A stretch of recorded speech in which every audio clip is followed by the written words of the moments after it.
તો સુરતની વાત કરીએ તો સુરતમાં પણ ફરી એક વખત મેઘમહેર થઈ છે તેમજ માંડવીને મેઘરાજાએ ગમરોડ્યું છે। ભારે વરસાદથી મુજલાવથી બોધાન ગામ તરફની ખાડી પર પાણી ફરી વળ્યા છે। ખાડી પર પાણી ફરી વળતા રસ્તો બંધ કરાયો છે।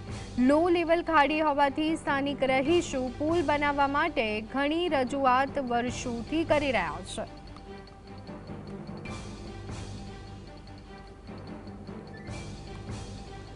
તો સુરતમાં ફરી એક વખત મેઘમહેર માંડવીને મેઘરાજાએ ગમરોડ્યું છે। ભારે વરસાદથી મુજલાવથી બોઘાન ગામ તરફની ખાડી પર પાણી ફરી વળ્યા છે। ખાડી પર પાણી ફરી વળતા રસ્તો બંધ કરાયો છે। લો લેવલ ખાડી હોવાથી સ્થાનિક રહીશો પુલ બનાવવા માટે ઘણી રજૂઆત કરી રહ્યા છે। લોકોને હાલાકીનો સામનો કરવો પડી રહ્યો છે। ખાડી પર પાણી ફરી વળતા રસ્તો બંધ કરવો પડે તે નોબત આવી છે। લો લેવલ ખાડી હોવાથી સ્થાનિક રહીશો દ્વારા એટલા જ માટે પુલ બનાવવા માટે અનેક વખત રજૂઆત કરવામાં આવી, પરંતુ તેમ છતાં રજૂઆતોને ધ્યાને લેવામાં આવતી નથી અને જ્યારે પણ આ પ્રકારની સ્થિતિ સર્જાતી હોય છે ત્યારે રસ્તો બંધ કરવાની નોબત આવતી હોય છે અને વધુ એક વખત રસ્તો બંધ કરાતા લોકોને હાલાકી ભારે વરસાદને પગલે મુજલાવથી બોધાન જતી જે ખાડી છે તેની પર પાણી ફરી વળ્યા છે। ભારે વરસાદના કારણે વિકટ પરિસ્થિતિ સુરતના અનેક વિસ્તારોમાં તો પાણી ભરાયા છે, પરંતુ માંડવીને મેઘરાજાએ ગમરોડ્યું છે। ભારે વરસાદથી મુજલાવથી બોઘાન ગામ તરફની ખાડી પર પાણી ફરી વળ્યા છે। ખાડી પર પાણી ફરી વળતા રસ્તો બંધ કરાયો છે। લો લેવલ ખાડી હોવાથી સ્થાનિક રહીશો પુલ બનાવવા માટે ઘણી રજૂઆત કરી ચૂક્યા છે।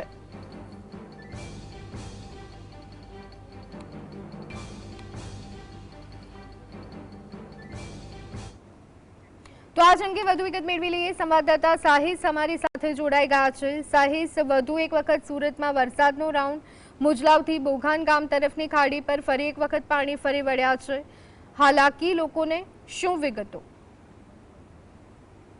બિલકુલ થી ચોક્કસપણે ધોની હવામાન વિભાગ દ્વારા સુરત સહિત દક્ષિણ ગુજરાતની આગાહી આપવામાં આવી હતી અને તેને લઈને મોડી રાતથી સુરત સહિત દક્ષિણ ગુજરાતમાં વરસાદી માહોલ જામી ચૂક્યો છે। જિલ્લાની વાત કરવામાં આવે તો મહુવા સહિતના અલગ અલગ વિસ્તારોની અંદર જે રીતના વરસાદી માહોલ જોવા મળી રહ્યો છે ત્યારે ત્યાંના ગામવાસીઓને પણ ભારે હાલાકીનો સામનો કરવાનો વારો આવી રહ્યો છે।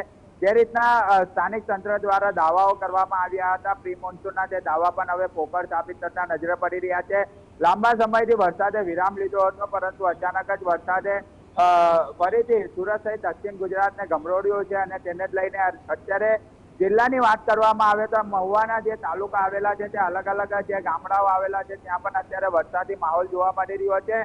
અનેક ગામોની અંદર પાણી ભરાવાની સ્થિતિ પણ જે છે તે જોવા મળી રહી છે। એટલે ચોક્કસપણે કહી શકાય કે ગામવાસીઓને પણ ભારે હાલાકીનો સામનો જે છે તે કરવાનો વારો આવી રહ્યો છે। બીજી તરફ વાત કરવામાં આવે તો સુરત સિટીના ઉધના નવસારી રોડ પર પાણી ભરાવાની સ્થિતિ જોવા મળી રહી છે। જે રીતના સવારથી વરસાદી ઇવિંગ ચાલી રહી છે અને ધોધમાર વરસાદ વરસી રહ્યો છે, ત્યારે 1 કલાકની અંદર સુરત બેહાલ જોવા મળી રહ્યું હતું। ઉધના નવસારી રોડ પર ચારે તરફ પાણી જોવા મળ્યું હતું। વાહન ચાલકોને ભારે હાલાકીનો સામનો કરવાનો વારો આવી રહ્યો છે। જે રીતના 1 કિલોમીટર સુધીના ટ્રાફિક જામની સ્થિતિ પણ જે છે તે ઉધના નવસારી રોડ પર જોવા મળી હતી। એટલે ધ્વનિ ચોક્કસપણે કહી શકાય કે જ્યારે 1 કલાક વરસાદ અવિરત પડતો હોય ત્યારે સુરત સિટીના નીચાણવાળા વિસ્તાર હોય કે દક્ષિણ ગુજરાતના જે ગામો આવેલા છે જિલ્લાઓની અંદર પણ આ જ પરિસ્થિતિ જોવા મળતી હોય છે। એટલે જે રીતના સ્થાનિક તંત્ર દ્વારા પ્રી મોન્સૂનની અલગ અલગ મિટિંગો કરવામાં આવતી હોય છે, એસી ચેમ્બરોની અંદર બેસીને જે દાવાઓ કરવામાં આવતા હોય છે તે દાવા પણ હવે પોકળ સાબિત થતા જોવા મળી રહ્યા છે। ઉધના નવસારી રોડ પર જ્યારે જીએસટીવીની ટીમ ગ્રાઉન્ડ રિપોર્ટર પહોંચી હતી ત્યારે સ્પષ્ટપણે લોકોની અંદર આક્રોશ જોવા મળ્યો હતો। ત્યારે તેમને પણ જણાવ્યું હતું કે આ સમસ્યાનો હલ તંત્ર દ્વારા કોઈ પણ લાવવામાં નથી આવી રહ્યો અને આ સમસ્યા અવિરતપણે અત્યારે પણ જોવા મળી રહી છે। જે રીતના પરિસ્થિતિનો તાગ જે છે તે સ્થાનિક લોકો મેળવી રહ્યા છે અને ત્યાંથી વાહન ચાલકો બંધ વાહનોને ધક્કા મારીને જતા હોય ત્યારે તેમની અંદર પણ રોષ જોવા મળી રહ્યો છે। એટલે સુરત સિટી હોય કે જિલ્લો હોય, તમામ અત્યારે પરિસ્થિતિ અવિરતપણે એવી ને એવી જોવા મળી રહી છે। જી આભાર સાહિસ સમગ્ર માહિતી આપવા બદલ।